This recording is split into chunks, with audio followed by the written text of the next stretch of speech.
साथीहरु सबैलाई नमस्कार। यतिखेर वडा नम्बर 5 मा आएको छौं। यो वडा नम्बर 5 मा आउँदाखेरि पुलकै छेउमा चाहिँ पुल किन बनायो भन्छ धेरै साथीले भन्छ, तर यो वास्तविक यथार्थ कुरा बुझ्नुपर्छ। यी दाइहरुको गाउँ चाहिँ यहाँ माथितिर यता खोला उता खोला छ र अर्को पुल घुम्दाखेरि 35 मिनेट घुम्नुपर्छ। त्यहाँ हैन 1 मिनेटको काममा 35 मिनेट घुम्नुपर्छ। त्यसै कारणले गर्दाखेरि चाहिँ स्कुल जानुको लागि चाहिँ अलिक सजिलो लागि, बजार जानुको लागि सजिलो लागि आज यो श्रम गर्दाखेरि चाहिँ यी उहाँले चाहिँ रुखहरू दिनुभएको छ, अत्याधिक बाँसहरू दिनुभएको छ। उहाँलाई विशेष धन्यवाद। र वडा नम्बर 2 बासी अमृत बोर्डिङको मालिक सन्तोष राईले पनि आज चुलाचुली 4 मा एउटा पुच्छर घरे काकाको घर बनाउँदाखेरि चाहिँ उहाँले 5 बोरा सिमेन्ट दिनुभएको छ। उहाँलाई पनि म धन्यवाद भन्न चाहन्छु। र अर्को कुरा विजय योङगाङ हुनुहुन्छ।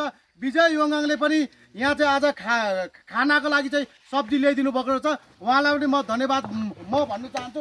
अनि यहाँ हाम्रो अर्को दाई हुनुहुन्छ, उहाँले चाहिँ चामल यहाँ ल्याइदिनु भएको छ। मलाई नाम थाहा भएन। र जति पनि सहयोगी मनकारीहरू भगवान रूपीहरूलाई चाहिँ र चुलाचुली श्रमदाताहरूलाई चाहिँ तपाईहरु के भन्न चाहनुहुन्छ?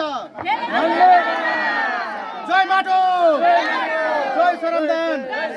अनि यता हाम्रो यी दिदी छिमेकीहरूले पनि आज बिहानै 7 बजेदेखि श्रम गर्नु सघाउनु भएको छ। उहाँहरूप्रति नमन भन्दै हामी बिदा हुन चाहन्छु हजुर। र अनि यहाँ हाम्रो चाहिँ अत्याधिक यहाँ बाँस र रुख दिने हाम्रो मित्रलाई दोस्रोलाई उडाइदिनु त अध्यक्ष चुलाचुली पालिकाको अध्यक्षज्यू अर्जुन म्याङज्यू भन्दै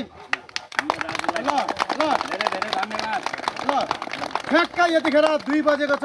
र 2 बजेको अवस्थामा पनि आज चोरबुढो अमृत राईले चाहिँ खाजाको लागि चाउचाउ र पानी ल्याइदिनु भएको छ। उहाँलाई पनि हामी धन्यवाद भन्दै हामी बिदा हुन्छौँ। ठ्याक्कै 2 बजी भयो, अब लु खाना खानु लाग्नुपर्छ है। ल 2 बजी भएपछि खाना खानु लाग्ने भन्दै हामी बिदा हुन चाहन्छौँ।